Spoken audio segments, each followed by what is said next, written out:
Salut tout le monde. Alors aujourd'hui je vais revenir sur une licence cultissime du cinéma de science-fiction dans ce calendrier de l'Avent. Je vais revenir sur l'épisode 3, La Revanche des Sith. Vous l'aurez compris, je vais parler de Star Wars. Comme d'habitude, ça va spoiler. Alors c'est parti. Aujourd'hui je n'ai pas choisi un film entier, mais une scène précisément. La scène qui, de mon point de vue, va faire tout basculer. Ça va être la scène Padmé Rumination. J'espère que mon accent est correct. Pourquoi cette scène, pour moi, c'est la scène qui va tout faire basculer. Non seulement elle est réalisée et écrite d'une main de maître, je trouve, mais surtout la musique instrumentale est absolument incroyable. À ce moment-là du film, on a une Padmé qui est très inquiète pour Anakin et pour son bébé qu'elle porte, bébé de Anakin. Elle est très inquiète parce que sa grossesse ne se passe pas très bien et elle sent que Anakin est en train de lui échapper, mais voilà. De l'autre côté, on a Anakin qui a perdu sa mère et qui du coup ne veut surtout pas perdre son enfant et sa femme. Et malheureusement, Anakin se rend compte que basculer du côté obscur pourrait être la seule façon de la sauver. Donc à ce moment-là, on a Padmé qui se met à la fenêtre de sa grande tour. Et là, j'adore la métaphore entre guillemets princesse enfermée dans sa grande tour d'ivoire. Manque plus que les cheveux longs, ça devient réponse si tu veux. Et oui, il fallait bien que je sorte une connerie. Et donc elle se met à la fenêtre. Et là, à la tour juste en face, on voit Anakin qui lui aussi se met à la fenêtre. Comme si les deux étaient à ce moment-là en télépathie, mais réellement, Anakin est tiraillé entre basculer du côté obscur pour sauver sa femme coûte que coûte, ou entre guillemets rester à ses côtés et affronter le destin tel qu'il va se présenter.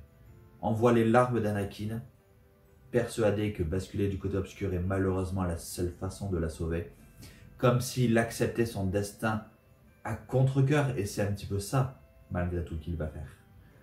Et de l'autre côté, on a une Padmé qui le regarde, entre guillemets, d'un air totalement désemparé, comme si elle n'avait plus aucun pouvoir sur lui, comme si elle n'avait plus aucune force de persuasion. Et ce qui est génial, c'est qu'ils sont trop loin pour se voir l'un l'autre.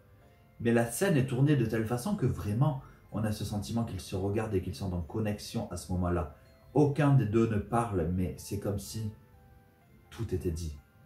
Et cette instrumentale, parce que pour moi c'est surtout ça le plus important, cette musique instrumentale absolument extraordinaire, qui est très organique, vraiment. Ça fait un petit peu Björk sans la voix de Björk.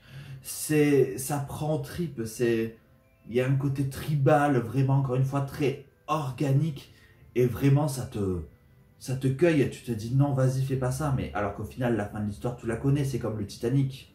La vraie force des bons films pour moi c'est que même si tu connais la fin, jusqu'au bout tu vas te dire non ça ne va pas arriver, alors que tu sais que ça va arriver. Tu sais que Anakin va basculer du côté obscur. Mais dans cette scène, vraiment, tu te dis, non, allez, vas-y, fais-le, ne bascule pas. Alors tu le sais que ça va arriver. Comme le Titanic, quand il voit l'iceberg qui tourne de toutes ses forces, c'était là, vas-y, le tape pas. Et pourtant, tu le sais. Une fin inéluctable, comme dirait le grand l'unique Thanos. Voilà pourquoi cette scène, pour moi, c'est le tournant ultime de la saga. Bref, est-ce que tu as vu la saga Star Wars? N'hésite pas à me dire ce que tu en penses. Surtout cet épisode et surtout cette scène. Est-ce que toi aussi tu trouves que c'est une scène charnière? Bref, n'hésite pas à liker si tu as aimé. N'hésite pas à partager. N'hésite pas à t'abonner si ce n'est pas encore fait. Et enfin, n'hésite pas à critiquer. Parce que critiquer c'est bien. Mais en version originale, c'est toujours mieux. Allez, salut et à demain!